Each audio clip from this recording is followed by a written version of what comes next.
Chapter 13. I am Colin.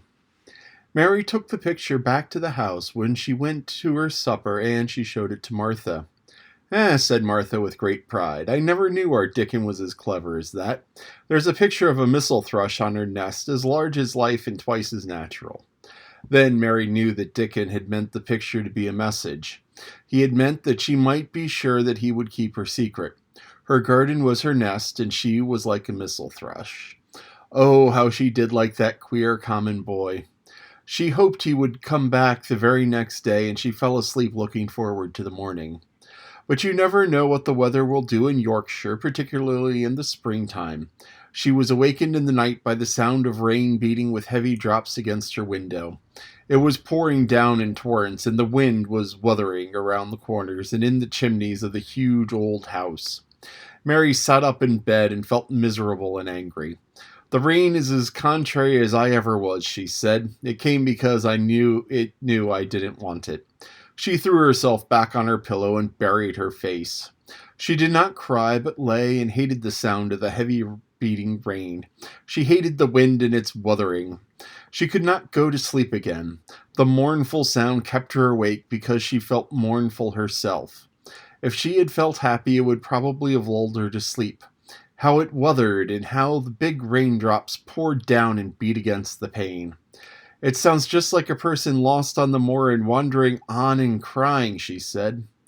She'd been lying awake, turning from side to side for about an hour now, when suddenly something made her sit up in bed and turn her head toward the door, listening. She listened and she listened.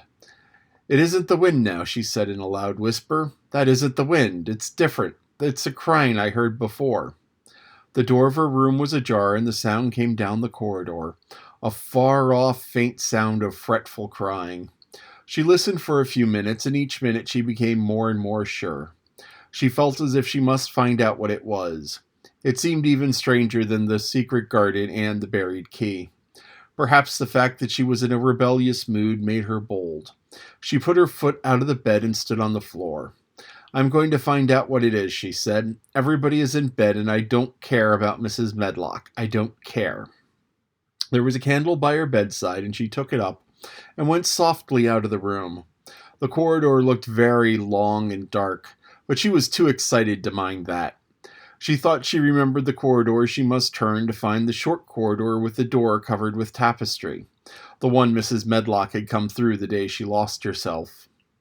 The sound had come up that passage, so she went on with her dim light, almost feeling her way, her heart beating so loud that she fancied she could hear it. The far-off, faint crying went on and led her. Sometimes it stopped for a moment or so, and then began again. Was this the right corner to turn? She stopped and thought. Yes, it was. Down this passage and then to the left, and then up 2 broad steps, then to the right again. Yes, there was the tapestry door. She pushed it open very gently and closed it behind her. And she stood in the corridor, and she could hear the crying quite plainly, though it was not loud. It was on the other side of the wall at her left, and a few yards further on there was a door. She could see a glimmer of light coming from beneath it. The someone was crying in that room, and it was quite young someone. So she walked to the door and pushed it open, and there she was standing in the room. It was a big room with ancient, handsome furniture in it. There was a low fire glowing faintly on the hearth, and a nightlight burning by the side of a carved 4-poster bed hung with brocade, and on the bed was lying a boy, crying fretfully. Mary wondered if she was in a real place, or if she'd fallen asleep again and was dreaming without knowing it. The boy had a sharp, delicate face the color of ivory, and he seemed to have eyes too big for it. He also had a lot of hair which tumbled over his forehead in heavy locks and made his thin face seem smaller. He looked like a boy who had been ill, but he was crying more as if he were tired and cross than if he were in pain. Mary stood near the door with her candle in her hand, holding her breath. Then she crept across the room, and as she drew nearer, the light attracted the boy's attention, and he turned his head on the pillow and stared at her, his gray eyes opening so wide they seemed immense. "Who are you?" he said at last in a half-frightened whisper. "Are you a ghost?" No, I am not, Mary answered, her own whisper sounding half frightened. Are you one? She stared and stared, and he stared and stared and stared. Mary could not help noticing what strange eyes he had. They were agate gray, and they looked too big for his face because they had black lashes all round them. No, he replied after waiting a moment or so. I'm Colin. Who is Colin? She faltered. I'm Colin Craven. Who are you? I'm Mary Lennox. Mr. Craven is my uncle. He's my father, said the boy. Your father, gasped Mary. No one ever told me he had a boy. Why didn't they? Come here, he said, keeping his strange eyes fixed on her with an anxious expression. She came close to the bed, and he put out his hand and touched her. You are real, aren't you? He said. I've had such real dreams very often. You might be one of them. Mary had slipped on a woolen wrapper before she'd left her room, and she put a piece of it between his fingers. Rub that and see how thick and warm it is, she said. I will pinch you a little if you like to show you how real I am. For a moment I thought you might be a dream too. Where did you come from? He asked. From my own room. The wind wuthering so I couldn't go to sleep, and I heard someone crying and wanted to find out who it was. What were you crying for? Because I couldn't go to sleep either and my head ached. Tell me your name again. Mary Lennox. Did no one ever tell you that I'd come to live here? He was still fingering the fold of her wrapper, but he began to look a little more as if he believed in her reality. No, he answered. They daren't. Why? Asked Mary. Because I should have been afraid you would see me. I won't let people see me and talk me over. Why? Mary asked again, feeling more mystified every moment. Because I'm always like this, ill and having to lie down. My father won't let people talk me over either. The servants are not allowed to speak about me. I may live to be a hunchback, but I shan't live. If I live, I may be a hunchback, but I shan't live. My father hates to think I may be like him. Oh, what a queer house this is, Mary said. What a queer house. Everything is a kind of secret. Rooms are locked up and gardens are locked up. And you, have you been locked up? No, I stay in this room because I don't want to be moved out of it. It tires me too much. Does your father come and see you? Mary ventured. Sometimes, generally when I'm asleep. He doesn't want to see me. Why? Mary could not help asking again. A sort of angry shadow passed over the boy's face. My mother died when I was born, and it makes him wretched to look at me. He thinks I don't know, but I've heard people talking. He almost hates me. He hates the garden because she died, said Mary, half speaking to herself. What garden? The boy asked. Oh, just a garden she used to like, Mary stammered. Have you been here always? Nearly always. Sometimes I've been taken to places at the seaside, but I won't stay because people stare at me. I used to wear an iron thing to help keep my back straight, but a grand doctor came from London to see me and said that it was stupid. He told them to take it off and keep me out in the fresh air. I hate the fresh air and don't want to go out. I didn't when I first came here, said Mary. Why do you keep looking at me like that? Because of the dreams that are so real, he answered rather fretfully. Sometimes when I open my eyes, I don't believe I'm awake. We're both awake, said Mary. She glanced around the room with its high ceiling and shadowy corners and dim firelight. It looks quite the dream, and it's in the middle of the night, and everybody in the house is asleep. Everybody but us. We are wide awake. I don't want it to be a dream, the boy said restlessly. Mary thought of something all at once. If you don't like people to see you, she began, do you want me to go away? He still held the fold of her wrapper and gave it a little pull. No, he said. I should be sure you were a dream if you went. If you are real, sit down on the big footstool and talk. I want to hear about you. Mary put down her candle on the table near the bed and sat down on the cushioned stool. She did not want to go away at all. She wanted to stay in the mysterious hidden-away room and talk to the mysterious boy. What do you want me to tell you? She said. He wanted to know how long she'd been at Misselthwaite. He wanted to know which corridor her room was on. He wanted to know what she had been doing, if she disliked the moor as he disliked it, where she had lived before she had came to Yorkshire. She answered all of these questions and many more, and he lay back on his pillow and listened. He made her tell him a great deal about India and about their voyage across the ocean. She found out that because he had been an invalid, he had not learned things as other children had. One of his nurses had taught him to read when he was quite little, and he was always reading and looking at pictures and splendid books. Though his father rarely saw him when he was awake, he was given all sorts of wonderful things to amuse himself with. He never seemed to have been amused, however. He could have anything he asked for and was never made to do anything he did not like to do. Everyone is obliged to do what pleases me, he said indifferently. It makes me ill to be angry. No one believes I shall live to grow up. He said it as if he were so accustomed to the idea that it had ceased to matter to him at all. He seemed to like the sound of Mary's voice. As she went on talking, he listened in a drowsy, interested way. Once or twice she wondered if he were not gradually falling into a doze, but at least asked a question which opened up a new subject. "How old are you?" he asked. "I'm 10," answered Mary, forgetting herself for the moment. "And so are you." "How do you know that?" he demanded in a surprised voice. "Because when you were born the garden door was locked and the key was buried, and it's been locked for 10 years. Colin half sat up, turning toward her, leaning on his elbows. "What garden door was locked? Who did it? Where was the key buried?" he exclaimed as if he were suddenly very much interested. It was the garden Mr. Craven hates," said Mary nervously. "He locked the door. No one knew where he buried the key." "What sort of garden was it?" Colin persisted eagerly. "No one has been allowed to go in for 10 years, was Mary's careful answer. But it was too late to be careful. He was too much like herself. He, too, had nothing to think about, and the idea of a hidden garden attracted him as it had attracted her. He asked question after question. Where was it? Had she never looked for the door? Had she never asked the gardeners? "They won't talk about it," said Mary. "I think they've been told not to answer questions."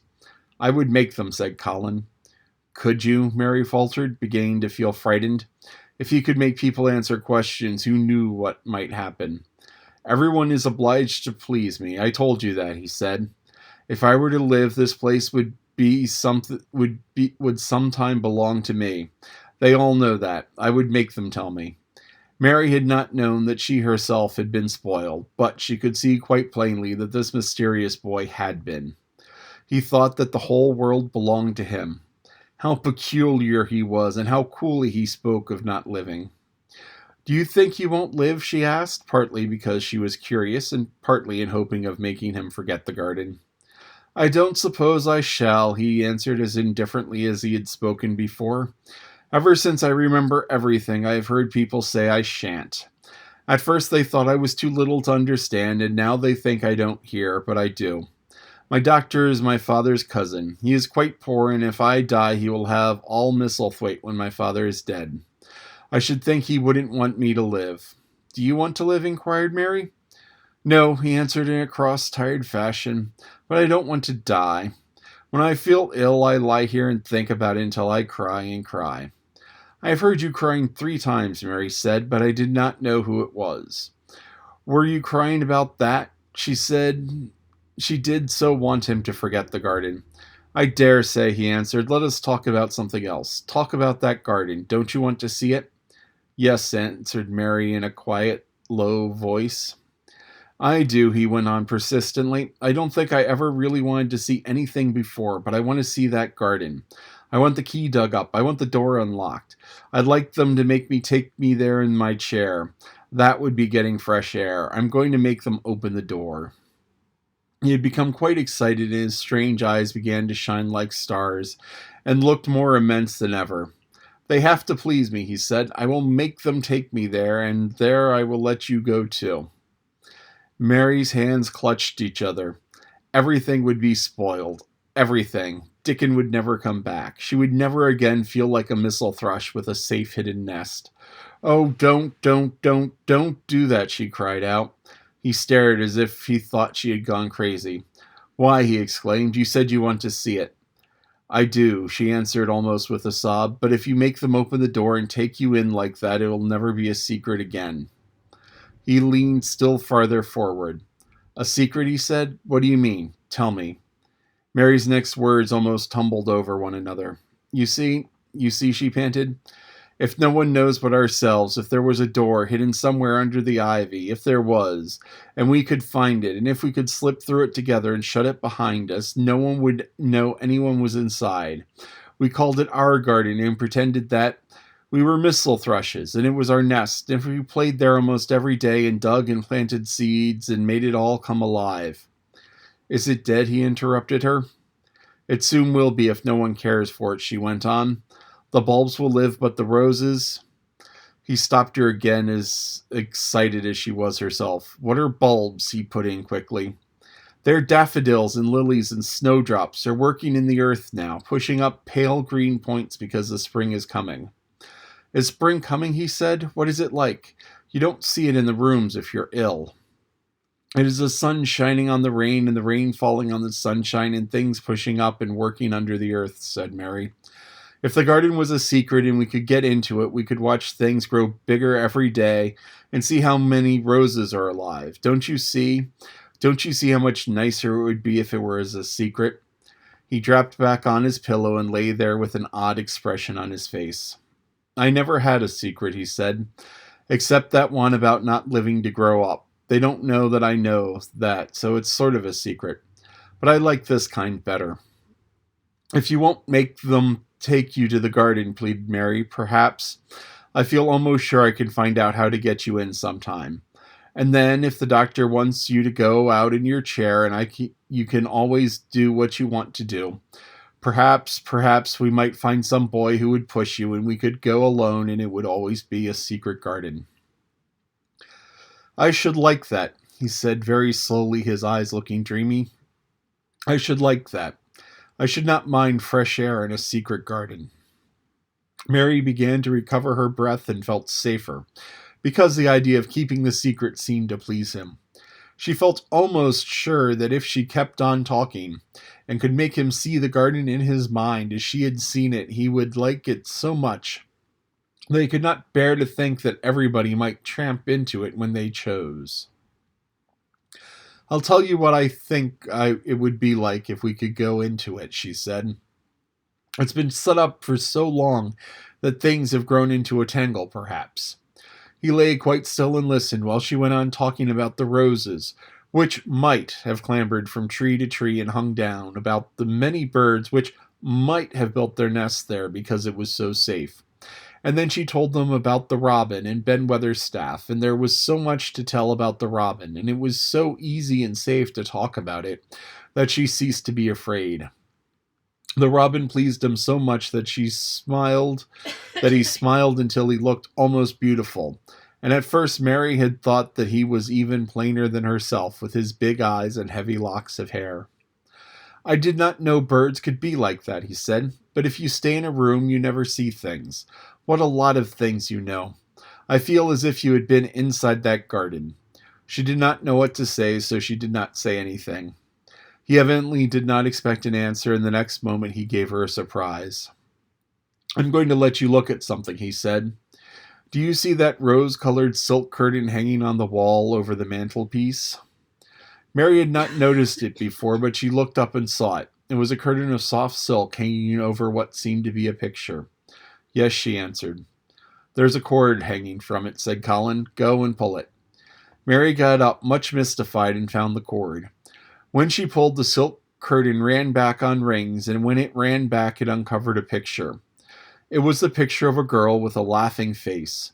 She had bright hair tied up with a blue ribbon, and her gay, lovely eyes were exactly like Colin's unhappy ones, agate gray and looking twice as big as they really were because of the black lashes all round them. She's my mother, said Colin complainingly. I don't see why she died. Sometimes I hate her for doing it. How queer, said Mary. If she had lived, I believe I should not have been ill always, he grumbled. I dare say I should have lived, too, and my father would not have hated to look at me. I dare say I should have had a strong back. Draw the curtain again. Mary did as she was told and returned to her footstool. She is much prettier than you, she said, but her eyes are just like yours. At least they are the same shape and color. Why is the curtain drawn over her? He moved uncomfortably. I made them do it, he said. Sometimes I don't like to see her looking at me. She smiles too much when I'm ill and miserable. Besides, she is mine and I don't want everyone to see her. There were a few moments of silence, and then Mary spoke. What would Mrs. Medlock do if she found out that I had been in here? She inquired.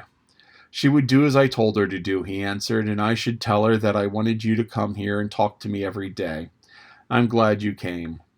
So am I, said Mary. I will come as often as I can, but she hesitated. I shall have to look every day for the garden door. Yes, you must, and you can tell me about it afterward. He lay thinking a few minutes as he had done before, and then spoke again. I think you shall be a secret too, he said. I will not tell them until they find out. I can always send the nurse out of the room and say that I want to be by myself. Do you know Martha? Yes, I know her very well, said Mary. She waits on me. He nodded his head toward the outer corridor. She is the one who is asleep in the other room. The nurse went away yesterday to stay all night with her sister, and she always makes Martha attend to me when she wants to go out. Martha shall tell you when to come here.